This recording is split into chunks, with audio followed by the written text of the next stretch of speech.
In 1602, a French explorer named Samuel de Champlain sailed the coast of what is now Cape Cod and refused to enter one particular harbor. Not because of weather, not because of hostile ships. He turned away because the oyster reefs were so massive, so dense, and rose so far above the waterline that he was afraid they would tear the hull out of his boat. That was Wellfleet Harbor, 1602. 300 years later, by the 1920s, those same reefs were gone, not diminished, gone. 95% of every oyster reef in Massachusetts had vanished, and the water they once cleaned had turned green, choked, and in places, functionally dead. 6,000 years before Champlain ever saw that harbor, the Wampanoag people were already working these same waters. Along the shorelines of Cape Cod and Massachusetts Bay, archaeologists still uncover middens, ancient mounds of discarded oyster shells stacked so high they map centuries of harvest like tree rings. When European settlers arrived in the 1600s, they described oyster beds so abundant they became a staple food, cheap enough that oysters were considered a working-class meal. By the 1800s, oyster houses lined the streets of Boston. American oysters were packed in ice and shipped across the Atlantic to the tables of Paris, prized as the finest in the world. In New York, the harbor fed the entire city, and by the year 2000, a single restaurant guide could still list over 900 raw bars in Manhattan alone. This was never a minor shellfish. It was one of the defining natural resources of the entire eastern coast. And then, in the span of a single human lifetime, it collapsed. Overharvesting stripped the reefs faster than they could ever regrow. Coastal development buried them under fill and piers. And the water itself turned against them as untreated sewage and farm runoff poured nitrogen into the estuaries. By the 1920s, the wild oyster of Massachusetts was functionally extinct across most of its former range. Worldwide, the pattern was identical. 85% of the planet's oyster reefs are gone. In the United States, oyster biomass fell by 88%. And along stretches of the northeast Atlantic coast, less than 6% of the historic reef survives. A living structure that took thousands of years to build, that had fed indigenous nations and colonial cities alike, was erased in roughly 50 years. But losing the oyster was never just about losing a food. It was about losing the machine that kept the water alive. A single adult oyster filters up to 50 gallons of water every day. It draws in algae, sediment, and excess nutrients and pushes clean water back out the other side. And it fights nitrogen, the pollutant that suffocates estuaries, in 3 separate ways at once. Some nitrogen gets locked permanently into the oyster's meat and shell as it grows. More is processed by bacteria living in the oyster's waste, which convert it into harmless gas that vents into the atmosphere. And still more is absorbed by the hundreds of other creatures that a living reef pulls in around it. Remove the oyster, and all 3 systems shut down together. What is left is warm, still, green water with nothing to clean it. If the story ended in the 1920s, it would be a simple tragedy. One more animal we took for granted until it was gone. But a small group of scientists and volunteers were about to ask a question no one had seriously tested on this coast. What would actually happen if you put the oysters back? They had reason to believe it might work. 600 miles to the south, in Virginia's Great Wicomico River, a restoration effort had already produced a result that stunned the researchers monitoring it. Over 100 million oysters thriving on rebuilt reef. The scientist who counted them, Dr. Ram Lipsius of the Virginia Institute of Marine Science, described how the whole professional mindset had to change, because for years, the establishment simply did not believe restoration on that scale could succeed. It could. The proof was sitting on the bottom of a Chesapeake tributary.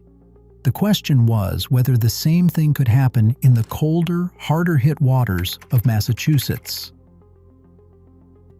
UMass Boston, 2007. A research professor named Dr. Anna Maria Frankich founded something she called the Green Harbors Project. The premise was almost naive in its simplicity. Instead of engineering clean water with more concrete and more chemistry, use the animal that had been doing the job for 10,000 years. The next year, in 2008, a separate nonprofit called the Massachusetts Oyster Project formed around the same idea. And that same year, a small team did something that had not been possible in half a century. They placed 140,000 seed oysters at the mouth of the Charles River in Boston Harbor, in water where oysters had been completely absent for at least 50 years. But the detail that would matter most was not in Boston. It was 40 miles south, back in the exact harbor that Champlain had refused to enter. In 2008, Mass Audubon joined forces with NOAA, the Nature Conservancy, and the town of Wellfleet on the first shellfish habitat restoration of its kind anywhere in Cape Cod Bay. And the method was almost embarrassingly low-tech. They spread culch, a simple mix of old surf clam and oyster shell, across the harbor floor. 300 tons of it in a 2-acre pilot zone, and eventually more than 3,000 tons across the wider harbor. That shell gives baby oysters, called spat, something hard to grab onto and grow. In water this degraded, that anchor point was the single missing ingredient. Then they did the hardest part of any restoration. They waited. Spreading old shell across a mudflat seemed like a small and unremarkable thing at the time. It was not. Within 3 years, that 2-acre study site held more than 4 million oysters. Across the whole of Wellfleet Harbor, the population climbed toward an estimated 40 million animals, and the water responded exactly the way the biology predicted it would. Inside the study zone, researchers documented a 70% reduction in nitrogen. Harbor-wide, those oysters were now filtering an estimated 30 billion gallons of water every single day. 30 billion gallons a day from an animal that cannot move and does not think. And no, I am not making that number up. If you are the kind of person who finds this genuinely fascinating, that a shellfish can quietly outperform a treatment plant, consider subscribing to The American Wild. We track the species clawing their way back across this country every week. By 2014, the changes rippling through Wellfleet had moved far beyond water chemistry and into the living ecosystem itself. The first thing to disappear was the sea lettuce. Ulva, a bright green algae that blankets nutrient-choked water like a rug, is one of the clearest warning signs of too much nitrogen in an estuary. In the restoration zone, it simply vanished. Chlorophyll levels fell, which meant more sunlight was suddenly reaching the sea floor. And that returning sunlight fed the comeback of eelgrass, the underwater meadow that fish and bay scallops depend on for shelter and nursery ground. One animal, put back on the bottom, had pulled the trigger on a chain reaction. Then the wildlife arrived. With the reef came structure, thousands of new nooks and crevices, and with structure came biodiversity. Menhaden, the small oily bait fish that feeds nearly everything larger in these waters, returned to the restored site. By 2013, researchers were counting more than 50 diamondback terrapins, a rare and threatened turtle, feeding regularly in the zone.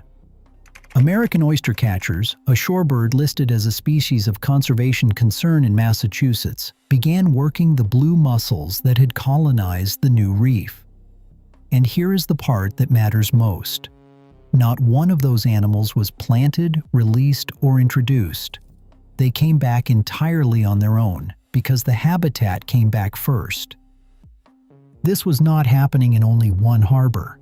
On Nantucket, between 2017 and 2018, crews built a 1-acre reef in Shimo Creek out of 100,000 pounds of recycled oyster and quahog shell. And the research points to a payoff that compounds over time.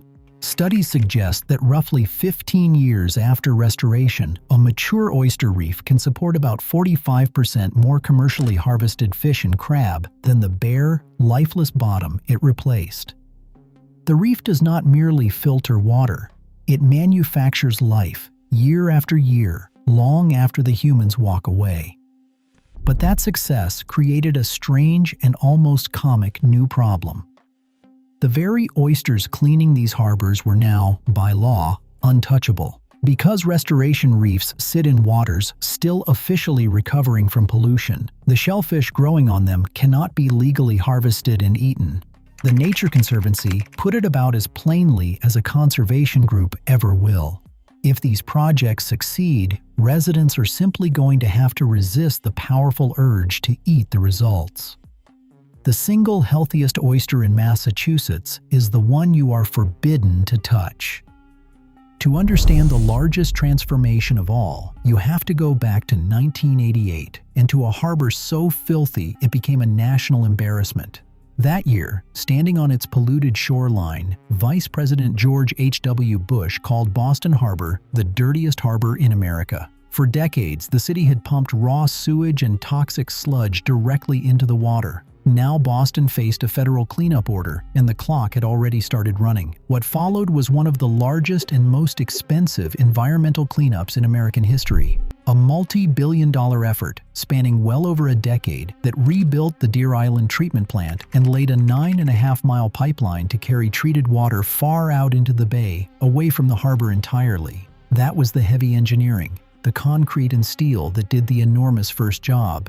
And on top of that foundation, starting in 2008, the oyster plantings added something the machines could never replicate: a living, self-repairing layer of filtration that grows itself for free. The infrastructure made the harbor survivable. The oysters helped make it alive. And in January of 2026, the result finally arrived. For the first time in a century, water quality in parts of Boston Harbor had recovered enough that people were once again permitted to harvest clams, oysters, and mussels. 100 years of prohibition lifted. As the Conservation Law Foundation framed it, doing the right thing, even when it is expensive and slow, delivers remarkable returns later that the public gets to enjoy. The dirtiest harbor in America had become clean enough to eat from. The state could easily have called that a finish line. It did not, because by now the oyster had quietly become one of the most valuable animals in the entire Commonwealth. Massachusetts oyster aquaculture generates more than $35 million a year, making the oyster the state's third most valuable marine resource, behind only sea scallops and lobster. Around 300 growers now farm these waters. And in a twist nobody planned, that farming industry turned into a restoration engine all its own. When the pandemic hit in 2020, oyster sales collapsed by half almost overnight, and farmers were suddenly sitting on millions of unsold oysters with nowhere to send them. So the Nature Conservancy launched a program called SOAR and did something simple. It bought the surplus. Since 2020, SOAR has purchased more than $500,000 worth of oysters, over 1 million individual animals, from 18 struggling farms, and moved them straight onto restoration reefs. The farms survived a brutal year, the reefs grew faster, and separately, restaurants began sending their empty shells back into the water instead of into a landfill. In 2023 alone, a single shell recycling program returned 55,000 pounds of oyster shell to the Massachusetts coast, giving the next generation of spat something to grow on. Now, pay attention to this next part, because it is the piece most restoration stories quietly leave out. The science is not a clean fairy tale. When researchers try to measure exactly how much clearer a reef makes the surrounding water, the results vary widely from site to site, partly because a filtering oyster also produces its own waste back into the system. And the scale is still tiny. Out of roughly 1.5 million acres of near-coastal water in Massachusetts, only about 1,300 acres are committed to shellfish. That is less than 1/10 of 1%. The oyster is not going to single-handedly rescue an entire coastline, and no honest scientist claims that it will. What Wellfleet in Boston actually proved is narrower, and in some ways far more useful. Under the right conditions, put the animal back, and it will quietly do work that no machine we have ever built can match, for free, forever. That lesson is already spreading. In 2025, the Nature Conservancy partnered with the Massachusetts Division of Marine Fisheries and federal agencies on a statewide plan to identify and permit at least 5 new restoration sites for oysters, eelgrass, and salt marsh. Their stated goal is to rebuild 10 to 20% of the shellfish's original habitat across the Cape and South Coast. In November of 2025, crews broke ground on a fresh project at Hamblin Pond in Wellfleet Bay. The reefs are no longer an experiment, they are becoming policy. Which brings us all the way back to 1602 and a French explorer staring at a wall of oyster reef too dense and too dangerous to sail through. For most of the last century, that image read like pure myth, a description of a coastline that no longer existed and never could again. But in the restored zones of Wellfleet and in a Boston harbor open to harvest for the first time in 100 years, that lost coast is not entirely gone. It is being rebuilt slowly and stubbornly, one shell at a time, by 4 million oysters here and 40 million there, doing exactly what they have always done. Champlain once saw a harbor so alive it was hazardous. A century after we erased it, Massachusetts is proving, one reef at a time, that we might just be able to bring that danger back. If you want to keep following the species fighting their way back across America, subscribe, and we will see you in the next one.